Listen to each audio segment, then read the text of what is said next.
Assalamualaikum warahmatullahi wabarakatuh.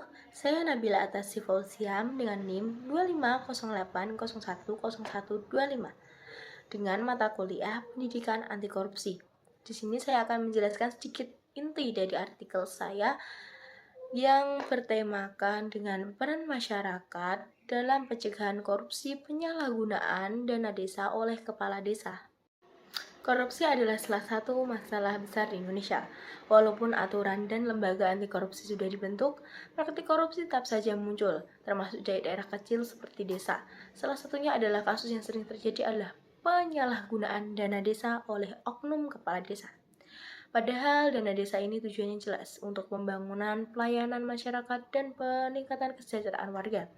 Tapi, kenapa dana desa ini diselewengkan? Pembangunan jadi molor, fasilitas nggak jadi dibangun, dan masyarakat sendiri yang akhirnya dirugikan. Dalam konteks inilah peran masyarakat jadi sangat penting.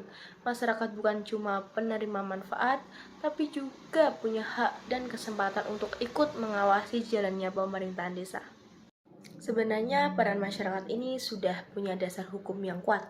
Di Undang-Undang Nomor 31 Tahun 1999 Junto, Undang-Undang Nomor 20 Tahun 2001 tentang Pemberantasan Tindak Pidana Korupsi, masyarakat dipersilakan bahkan didorong untuk mencari, mendapatkan, dan memberikan informasi terkait dugaan korupsi.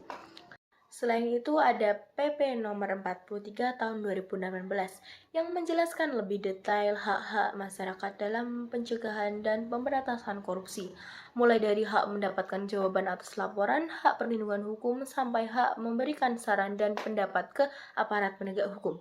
Jadi masyarakat sebenarnya punya payung hukum yang kuat saat ikut mengawasi desa.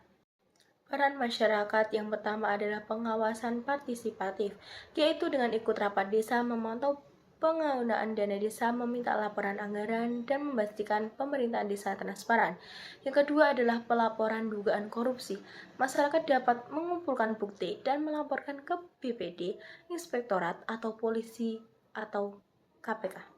Yang ketiga adalah dengan adanya pendidikan dan pencegahan, membangun budaya anti korupsi, mendorong keterbukaan informasi, serta bekerjasama dengan organisasi sipil. Selanjutnya adalah pertanggungjawaban kepala desa. Kalau kepala desa terbukti melakukan korupsi dana desa, ada 3 jenis sanksi yang harus dikenakan. Yang pertama adalah sanksi pidana sesuai dengan UU Tipikor, berupa penjara, denda, dan kewajiban mengembalikan kerugian negara. Yang kedua adalah sanksi administratif, seperti pemberhentian dari jabatan sesuai dengan Undang-Undang Desa. Yang ketiga adalah sanksi perdata, berupa pergantian kerugian yang ditimbulkan akibat perbuatannya.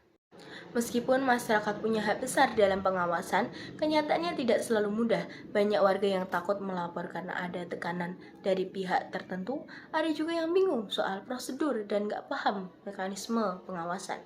Selain itu, pengawasan internal desa sering kurang optimal. Karena itu, literasi hukum pemberdayaan masyarakat harus terus ditingkatkan. Semakin paham masyarakat soal haknya, semakin mudah untuk mencegah penyimpangan.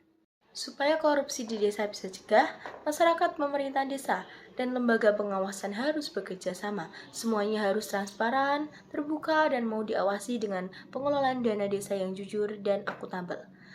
Pembangunan dana desa bisa berjalan lebih baik dan manfaatnya bisa dirasakan langsung oleh masyarakat.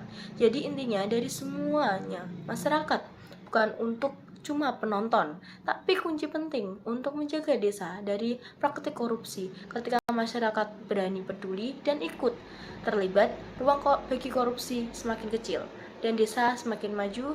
Terima kasih. Wassalamualaikum warahmatullahi wabarakatuh.